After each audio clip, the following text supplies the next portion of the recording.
The air in the 45th floor boardroom of Bancroft Partners always had a specific weight. It was a blend of expensive mahogany polish, cooled air conditioning, and the faint, bitter scent of high-grade espresso. I had spent 18 years breathing that air, navigating the quiet currents of corporate power that ran through these halls. My name is Gavin Thorne. I am 55 years old, and as the managing director of M&A, I was the one who kept the firm upright while others chased headlines. I did not shout. In my line of work, the loudest room was usually the one losing money. True leverage existed in the silent spaces between signatures and the unspoken understanding between old partners. I was standing by the floor-to-ceiling glass window, looking down at the gray grid of New York, holding a leather binder that contained the final terms of a $3,000,000 merger.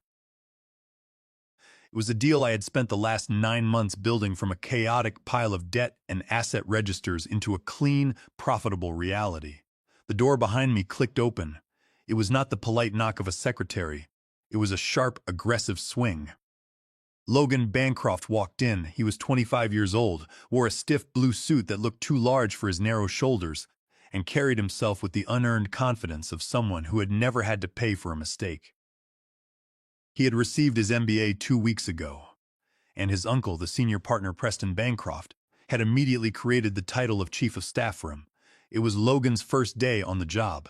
Literally, his first hour. "Gavin," he said, his voice cutting through the quiet room like a cheap buzzer. He did not look at the view. He looked at my desk, then at my arm. "Can I help you, Logan?" I asked, keeping my voice neutral. I was reviewing the due diligence for the Vance Capital transaction. Oliver Vance is expecting our final draft. Logan walked over to my desk, tapping a thick, newly printed binder he carried under his arm. It was the Bancroft Partners Brand Identity and Excellence Handbook, a 150-page document he had spent his internship compiling. "We are implementing a strict brand alignment starting today," Logan said, pointing a manicured finger at my wrist. "That watch. It is a vintage Rolex Submariner, but the strap is brown leather. The handbook explicitly states in Section 3 that all executive accessories must feature black or metal bands. And that briefcase?" He pointed to my floor where my weathered, dark brown leather satchel sat. "It is distressed leather. It looks old. We do not do distressed here, Gavin. We represent excellence. If our clients see our senior leaders carrying worn-out bags, they think our thinking is worn out." I looked at the watch my father had given me when I passed the bar exam. Then I looked at the leather bag that had traveled with me to Tokyo, London, and Munich, carrying the documents of deals that had built this very firm. I looked back at Logan. His eyes were wide, eager, and desperate for a fight. He wanted to make an example of the oldest wolf in the pack to show the rest of the office that the new rules applied to everyone. "Logan," I said, my voice dropping to a low, quiet register, "in exactly 48 hours, I am meeting with Oliver Vance to close a $3,000,000 deal. This briefcase contains the only copy of the land trust addendums. My watch and my bag are not the issue. The issue is that you are wasting my preparation time." Logan's face turned a sharp, ugly shade of red. He was used to interns who trembled when he spoke and assistants who laughed at his bad jokes. He was not used to a man who looked through him rather than at him. "I am the Chief of Staff," Logan said, his voice rising, drawing the eyes of the analysts working in the glass cubicles outside the door. "I represent the managing board. If you cannot follow the basic standards of Bancroft Partners, how can we trust you to lead its largest transaction?" I almost laughed at the absurdity, but I saw the calculating look in his eyes. He did not care about the leather band on my watch. He wanted a trophy. Firing the most senior dealmaker on his first day would establish his dominance immediately. "Go home, Gavin. Change the watch, replace the bag, and file a formal compliance memo with HR before you return," Logan commanded, crossing his arms. I looked at him for a long moment. I saw the slight shake in his fingers and the deep insecurity hidden behind his expensive haircut. I also realized he had absolutely no idea what my job actually entailed. He thought M&A was just signing papers and drinking champagne. "No," I said simply. "Excuse me?" Logan blinked. I said, "No, I have a transaction to prepare. Please leave my office." "You are being insubordinate," Logan shrieked, his voice cracking. The noise was loud enough to freeze the typing in the outer lobby. Junior associates stood still, coffee cups paused halfway to their mouths. I am relieving you of your duties. You are fired, Gavin. Pack your things. Security will escort you out of the building immediately. I looked out the glass partition. The faces of my team were pale, staring in disbelief. I looked down at the 3,000 contract on my desk. Then, a strange cooling wave of relief washed over me. The constant pressure of carrying this firm on my back for 18 years suddenly vanished. I did not feel angry. I felt incredibly light. All right, I said. Logan blinked, clearly expecting a shouting match, or perhaps for me to call his uncle. What? I said, all right, Logan. You want compliance. I will comply. I closed the leather binder, picked up my personal notebook, and stood up. I did not wait for him to speak. I walked past him, my shoulder brushing his, and went to my desk. He stood in the middle of my office, a look of hollow victory on his face, entirely unaware that he had just pulled the pin on a grenade. He had just fired the only person who understood the complex legal machinery of the Vance family trusts. My desk was a map of 18 years of hard work. I opened the drawers with deliberate, unhurried movements. I took the framed photo of my wife, the brass desk clock given to me by my first mentor, and my personal Rolodex. I placed them inside my distressed leather briefcase. I could see Clara, my assistant, standing near the doorway. Her eyes were wide and she was biting her lip to keep from crying. "Mr. Thorne," she whispered, keeping her voice so low it was barely audible. "Is this real? Did he really just do that?" "It is real, Clara," I said, keeping my voice gentle. I picked up a stack of folders containing the preliminary valuation models for the Vance merger. I held them for a moment, then placed them back on the desk, right in the center.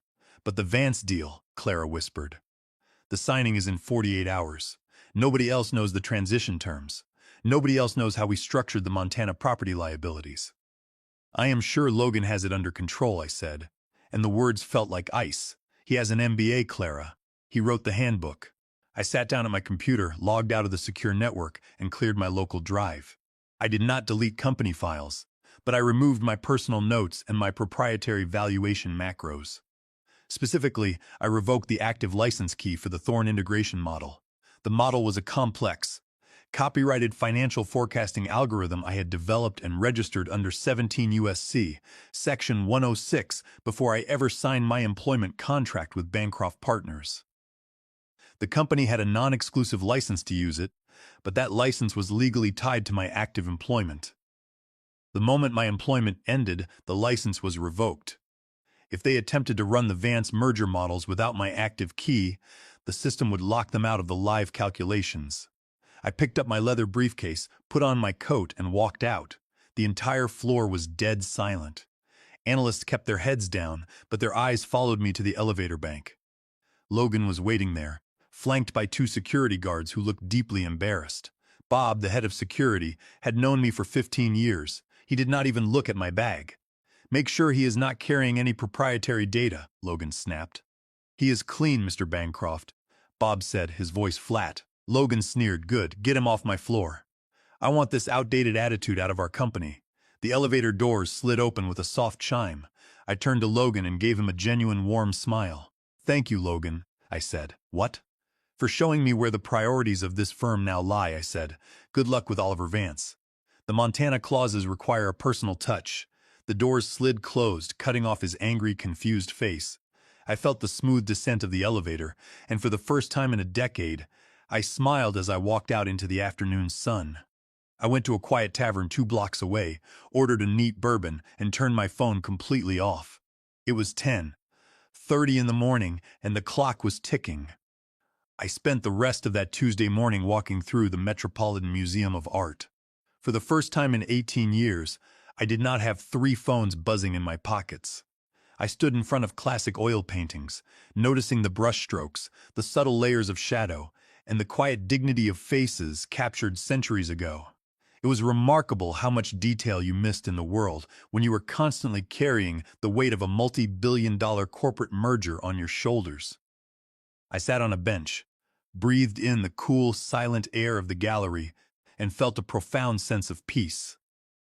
I had built Bancroft Partners.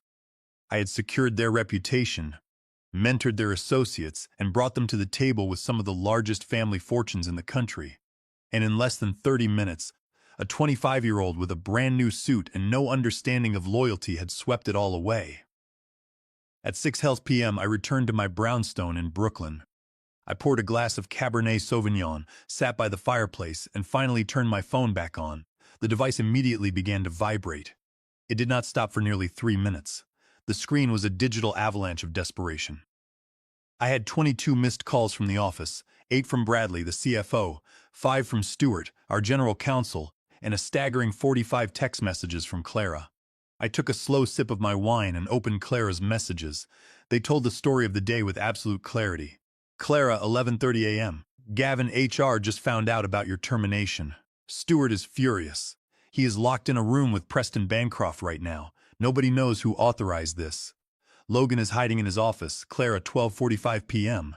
Oliver Vance's team called for you. Logan intercepted the call. He tried to explain the brand transition and the new handbook rules. Oliver's chief analyst apparently laughed at him and hung up. Bradley is throwing files. Clara, 2:30 p.m. Gavin, the Thorn integration model has crashed. IT says the database is locked. They said the license key was automatically revoked when HR processed your termination. Logan is screaming at the IT director, telling him to bypass the lock. He says it is federally encrypted and they cannot touch it without risking a copyright lawsuit. Clara, 4:15 p.m. Gavin, Stewart is asking everyone for your private number. They realized you are the only one who has the signed physical addendums for the Montana land assets. Please call me. Everyone is losing their minds. I smiled, swirling the dark red liquid in my glass. The Thorn integration model was my crown jewel. It was not just a spreadsheet. It was an advanced forecasting algorithm that analyzed the tax liabilities of complex family trusts, factoring in environmental clawbacks and historical land grants. I had spent 5 years writing it on my own time before I ever joined Bancroft Partners. I had registered it with the United States Copyright Office under 17 U.S.C. Section 106. When I joined the firm, my employment contract granted them a non-exclusive license to use the model, but the contract explicitly stated that the license was active only during my tenure as a full-time employee. The moment Logan fired me, that license died. By continuing to run their merger analysis on my model, Bancroft Partners was committing willful copyright infringement under federal law, exposing them to damages of up to $150,000 per violation. More importantly, they had no way to update the numbers for the Friday signing. Next, I opened an email from Stewart, the general counsel. Subject: Urgent administrative misunderstanding. Gavin, it read. We need to speak immediately. There has been a catastrophic breakdown in protocol regarding your employment status. Logan Bancroft acted without the authority of the board. Please call my cell. We can structure a reinstatement contract tonight, with a full apology and a retroactive bonus. We cannot let an administrative error derail the Vance merger. I deleted the email. It was typical of Stewart. When a senior partner made a mistake, it was a strategy. When a junior employee made a mistake, it was a firing. But when a nepotism hire broke the company, it was called an administrative error. I walked over to the antique roll-top desk in the corner of my study. I reached into the secret compartment beneath the drawer and pulled out a small brass key. The lock opened with a heavy, satisfying click. Inside, resting on a bed of green felt, was a worn leather folder embossed with the words Vance Family Trust, Confidential Addendums. Most people in the city thought I was hired by Bancroft Partners because of my Ivy League degree or my transaction history. The truth was simpler. I was part of the package. My father had been the personal attorney for Oliver Vance's father 40 years ago. I grew up playing on the lawns of the Vance estate in Connecticut while our fathers sat in the study, drinking scotch and structuring trust funds that would survive generations. Oliver Vance did not trust corporate banks or slick, young executives with fresh degrees. He trusted legacy. He trusted blood. When he decided to sell Vance Capital's real estate division, he made it clear that he would only negotiate through Bancroft Partners if I personally managed the transition. I was the bridge between the old world of quiet, family wealth and the cold institutional capital of the modern market. I opened the folder and took out a single card. On it was written a private mobile number. It was not Oliver's office line or his secretary's desk. It was the phone he kept in his breast pocket. I dialed the number. It rang twice before a deep, gravelly voice answered. "Vance," he said. "Oliver, it is Gavin," I said. There was a brief silence on the line, followed by the sound of a chair shifting. "Gavin," he said, his voice instantly warming. "I was expecting your call this afternoon. My analyst said they got some child on the phone who claimed you were unavailable. What is happening over there?" "I have been terminated, Oliver," I said, keeping my voice level. The silence on the other end was absolute. It lasted so long I could hear the faint hum of the city streets outside my window. "Terminated," Oliver repeated, the word cold and sharp. "On what grounds?" "A dress code violation," I said. Apparently, my vintage Rolex and my leather briefcase did not align with the new brand guidelines, and the nephew of the senior partner felt it was necessary to make an example of me. Oliver let out a short, dry laugh that sounded more like a growl. "A dress code violation. 2 days before a 3,000 signing. And who is managing the Montana land assets now?" "Logan Bancroft believes the files on the central server are sufficient," I replied. Oliver scoffed. "Those server files list the Montana ranch as a non-performing asset with a $150,000 environmental liability. If his system flags it, they will liquidate it. They do not know that my grandfather is buried on that land, or that the conservation easement we negotiated protects the entire valley. They are amateurs, Gavin." "Correct," I said. Oliver paused. "Gavin, are you free for breakfast tomorrow?" "I am currently unemployed, Oliver. I am free all day." "Excellent, the Pierre Hotel. 8 a.m. and Gavin?" "Yes, Oliver. Do not sign anything with Bancroft. No severance, no non-disclosure extensions, nothing."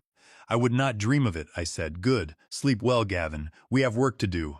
I hung up the phone. My heart was beating with a slow, steady rhythm. I had crossed the line.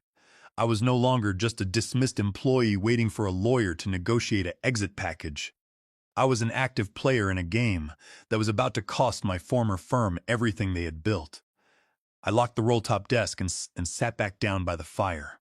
Across the street, the lights of the city danced against the dark sky, completely indifferent to the panic that was currently consuming the 45th floor of Bancroft Partners. I took another sip of my wine and smiled. The fire was warm, and the night was just beginning. The Pierre Hotel served breakfast with a hushed, clockwork precision that made the dining room feel like a sanctuary for quiet power. It was the kind of place where fortunes were discussed in whispers and corporate takeovers were structured over soft-boiled eggs. Oliver Vance was already seated in a corner booth when I arrived at 7:55 a.m. He looked exactly as he had for the last 15 years. Immaculate in a bespoke charcoal suit, his silver hair neatly combed back, and his dark eyes sharp and observant. We did not discuss the menu. We did not discuss the weather. My legal team received a call from Logan Bancroft yesterday afternoon, Oliver said, buttering a slice of rye toast with surgical care. "Oh," I said, taking a sip of my black tea. "Yes," Oliver replied, a cold smile touching his lips.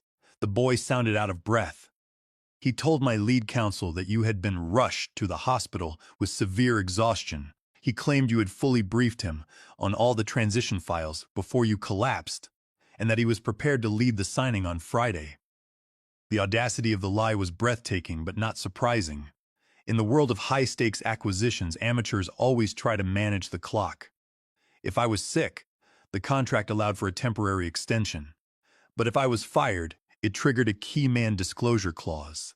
Under the terms of our exclusivity agreement, Bancroft Partners was legally obligated to report any changes to key transition personnel within 24 hours.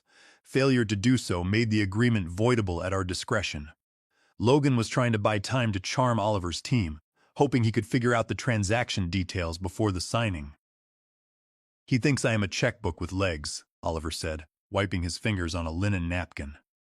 "He does not understand that when I buy a company, I am not buying their servers or their brand handbooks. I am buying the people who know how the assets work. My assistant, Wyatt, did some research last night.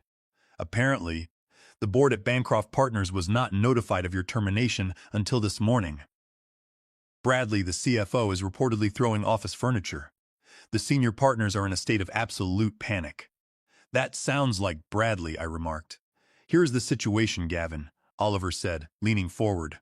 "I do not do business with amateurs, and I certainly do not do business with liars. The merger with Bancroft Partners is dead. I am going to kill it tomorrow morning. but I still need to restructure my real estate holding company, and I still want you to run the transition." He reached into his leather portfolio and pulled out a thick, cream-colored document. "This is an offer for the position of Chief Investment Officer at Vance Capital. The compensation is double what Bancroft was paying you. The equity structure is guaranteed, and you report directly to me. Your first task will be to oversee the liquidation of Bancroft Partners' M&A division when they default on their outstanding loans next month." I looked at the contract. It was not just a job offer. It was complete liberation. It was the ultimate leverage. I picked up the pen and signed my name. "There is just one thing," Oliver added, a shark-like grin spreading across his weathered face. "I have not officially canceled the signing meeting yet. It is still scheduled for tomorrow morning at 9 a.m. "Why the delay?" I asked.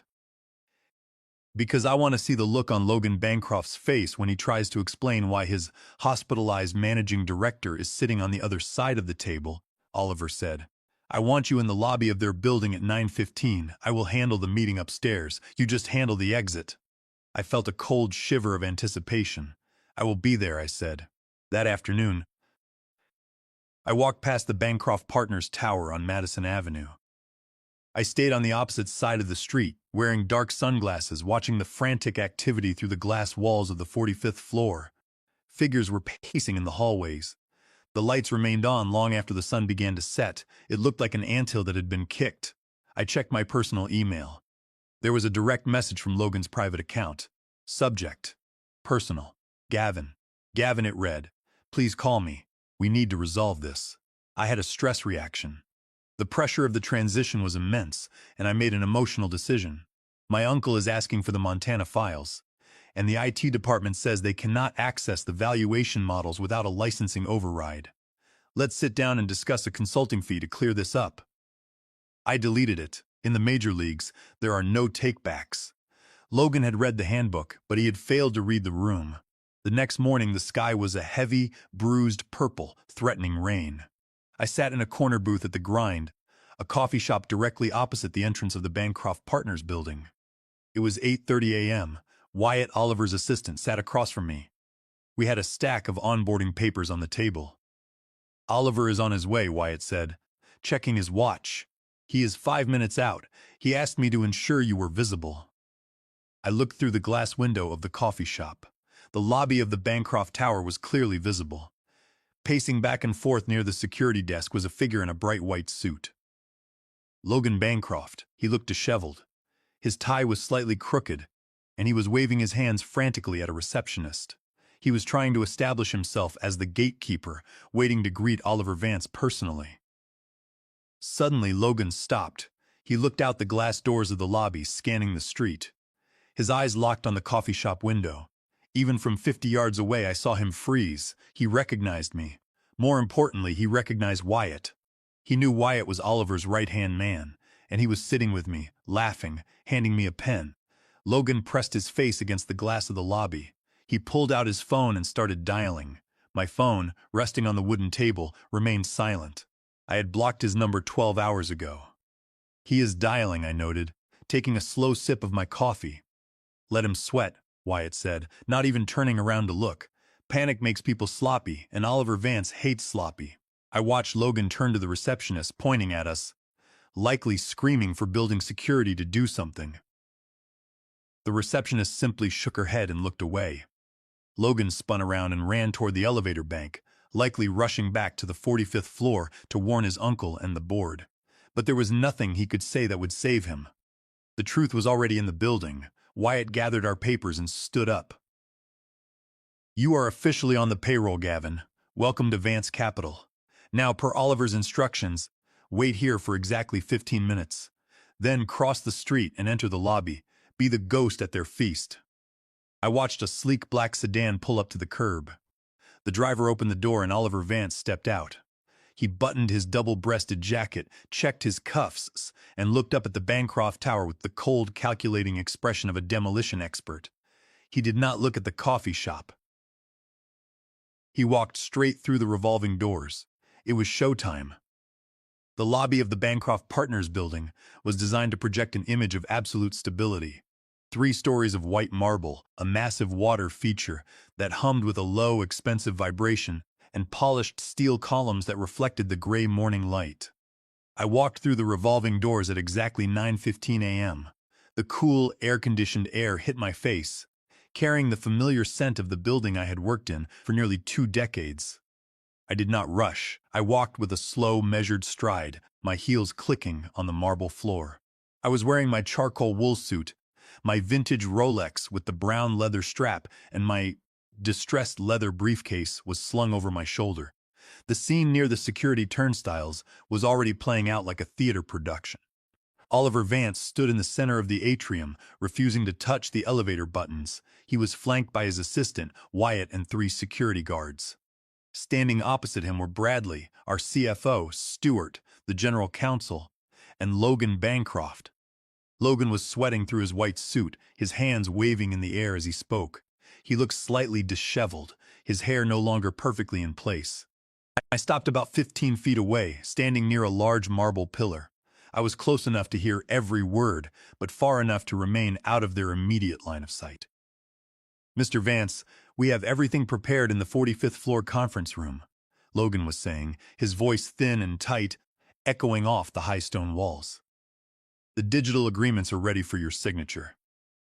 As I mentioned, Gavin Thorne is currently indisposed. He was hospitalized late Tuesday evening due to sudden exhaustion.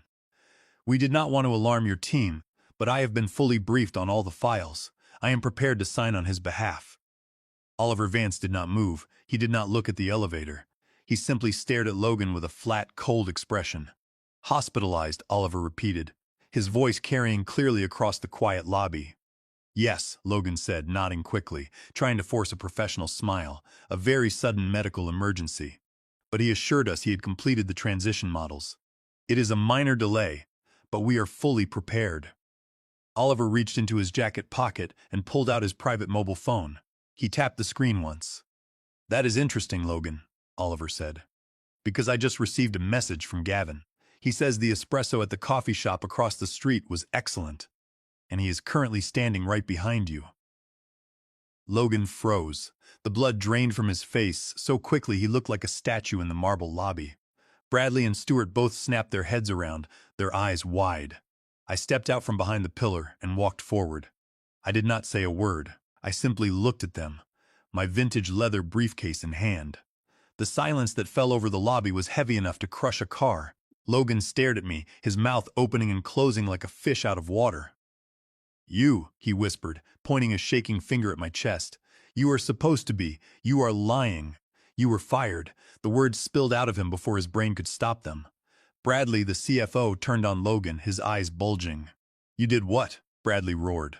Logan took a step back, his back hitting the security desk. He was insubordinate. Logan stammered, looking at Stewart for support. Stewart looked like he wanted to melt into the floor. He violated Section 3 of the new Brand Excellence Guidelines. His watch strap was brown leather, and his bag was distressed. He refused to comply with my directive on my first day. It was a clear infraction. Oliver Vance let out a dry, harsh laugh. It was a sound that had silenced boardrooms for 40 years. "You fired the managing director of M&A, the man who structured the entire transition of my family trusts, because of the color of his watch strap." Oliver looked at Bradley, then at Stewart. "Is this the leadership I am buying? Is this the judgment I am investing in?" "Mr. Vance, please," Bradley said, stepping forward, his hands raised in a desperate gesture. "This is a complete misunderstanding. Logan is new to the executive team. He acted without the board's knowledge. We can reinstate Gavin immediately. We will offer him a senior partnership and a full compliance exemption." Oliver raised his hand, cutting Bradley off mid-sentence. "Gavin," Oliver said, looking at me, "are you currently employed by Bancroft Partners?" "No, Oliver," I said, keeping my voice calm and clear. "My employment was terminated for cause on Tuesday morning at 10 a.m. effective immediately." "Then you have no authority to sign these contracts," Oliver said. "None," I replied. Oliver turned back to Bradley. "If your firm cannot manage its own personnel for 48 hours without committing fraud and lying to its clients, I cannot trust you with my capital. The merger is off. The exclusivity agreement is terminated for failure to disclose key man changes. Good day, gentlemen." Oliver turned on his heel and walked toward the revolving doors flanked by Wyatt. The moment the glass doors spun shut behind him, the lobby of Bancroft Partners erupted. Bradley turned on Logan, his face turning a deep, dangerous shade of purple. "You fired him?" Bradley screamed, his voice cracking with rage. The acoustics of the marble lobby amplified his voice into a thunderclap. "You fired the lead negotiator of a $3,000 Zerazin transaction because of a briefcase? Do you have any idea what you just did? That was our valuation. That was our stock price. That was my retirement." Logan shrunk back, looking small and terrified. "He was insubordinate," Logan whispered, tears of panic welling in his eyes. "He did not respect the title." "You do not have a title anymore," Bradley shouted, spittle flying from his lips. "You are suspended, effective immediately. Get out of my sight. Go to your uncle's office and sit there. If you send a text, if you write an email, or if you speak to a single reporter, I will personally sue you for breach of fiduciary duty and ruin your family name." Logan let out a choked sob, turned, and ran toward the service elevators, his heels clicking frantically on the stone floor. Bradley took a deep breath, smoothing down his tie, and turned to me with a plastic, desperate smile. "Gavin," he said, his voice trembling. "Gavin, please. We can fix this. The damage is severe, but we can call Oliver back. We will fire Logan today. We will give you a senior vice president title, a 20% raise and stock options. Just pick up the phone, call Oliver. Tell him it was a mistake." I looked at Bradley. I had worked beside him for 18 years. He had never once asked about my family. He had never once thanked me when I saved the firm's quarterly earnings. He only cared now because the ship was sinking, and he was about to go down with it. "I cannot do that, Bradley," I said. "Why not?" Bradley pleaded. "Name your number. We will double the salary." "It is not about the money," I said. I reached into my leather briefcase and pulled out a cream-colored envelope. "What is that?" Bradley asked, his voice hollow. "My formal resignation," I said, "or rather my acknowledgement of my termination. You cannot rehire me, Bradley, because as of 8 a.m. this morning I have accepted a new position." Bradley's face went completely blank. Who could possibly hire you this quickly?" "The client," I said. I saw the realization hit him like a physical blow. He took a half-step back, his hand gripping the edge of the security desk to steady himself. You are working for Vance?" "I am the Director of Strategic Acquisitions for Vance Capital," I said. "Which means, Bradley, that if you want to salvage any portion of this firm, when your loans default next month, you will be negotiating directly with me." I checked my watch. The brown leather band looked perfect in the light. "But not today," I said. "Today, I am going to buy a new briefcase. This one has too many corporate memories." I turned and walked toward the exit, leaving Bradley standing alone in the silent, cold marble lobby. Behind me, I could hear him screaming into his phone, calling the board, calling the lawyers, calling anyone who would listen. But the line was already dead. The empire had begun to fall. 3 days later, the financial world began to react to the silence. Bancroft Partners stock plummeted 18% in 72 hours. Rumors of a management crisis and a failed multi-billion-dollar merger circulated in the morning columns. The banking syndicates that held Bancroft's operational debt began asking hard questions about their liquidity. In a desperate bid to stop the bleeding, the managing board of Bancroft Partners begged Oliver Vance for one final meeting. They promised that all obstacles had been removed.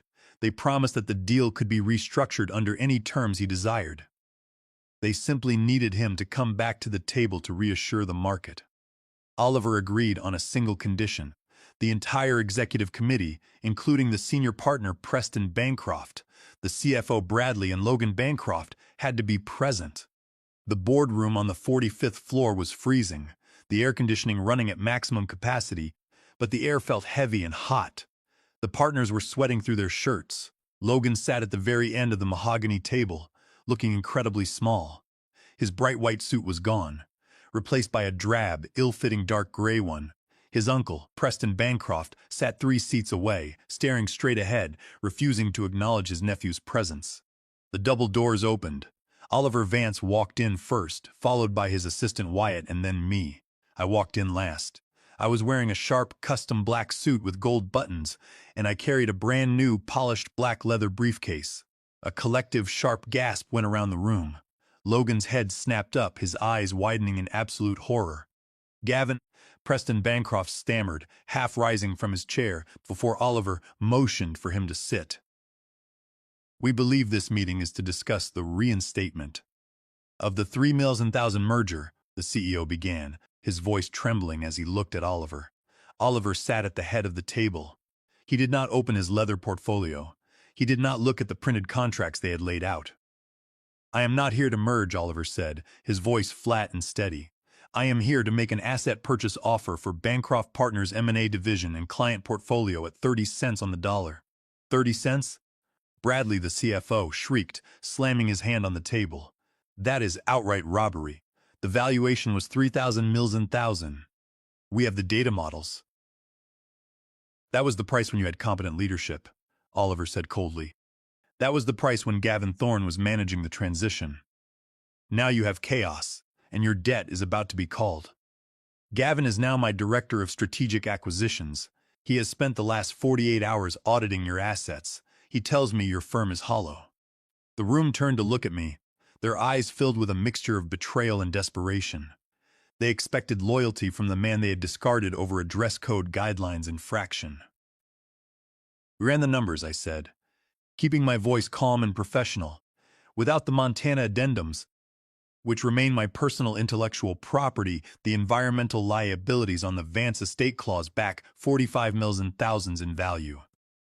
Furthermore, your IT department continued to run financial projections using the Thorne Integration Model database throughout Wednesday and Thursday. As I am no longer an employee, your license to that software is officially terminated. Your continued use constitutes a direct violation of federal copyright law under 17 U.S.C. Section 106. My attorneys are filing a federal copyright infringement lawsuit in the Southern District of New York this afternoon, seeking statutory damages of $150,000 per violation. Preston Bancroft's face turned the color of ashes. Gavin, please, he whispered. We are old friends, your father and mine. That is not the end of it, Preston, I continued, leaning forward. In his haste to submit the SEC due diligence disclosures, before the deadline, your nephew Logan forged my digital signature and initials on the environmental compliance certificates to cover up the fact that I had been terminated.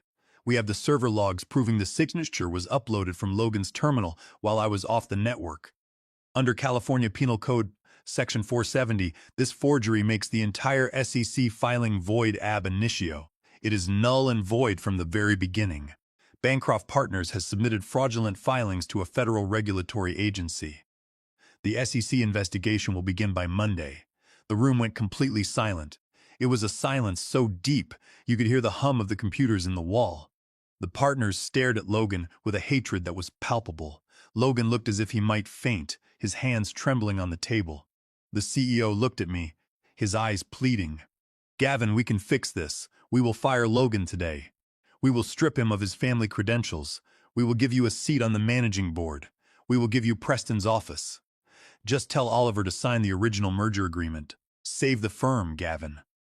The room held its breath. Every eye was locked on me, waiting for the word that would determine the survival of Bancroft Partners. I looked at Bradley. I looked at Preston. And finally, I looked at Logan, who was staring at the table, completely broken. I smiled. It was the smile of a man who had spent 18 years building a house, only to watch the owner's nephew set it on fire. Sorry, gentlemen, I said softly. He fired me. No deal.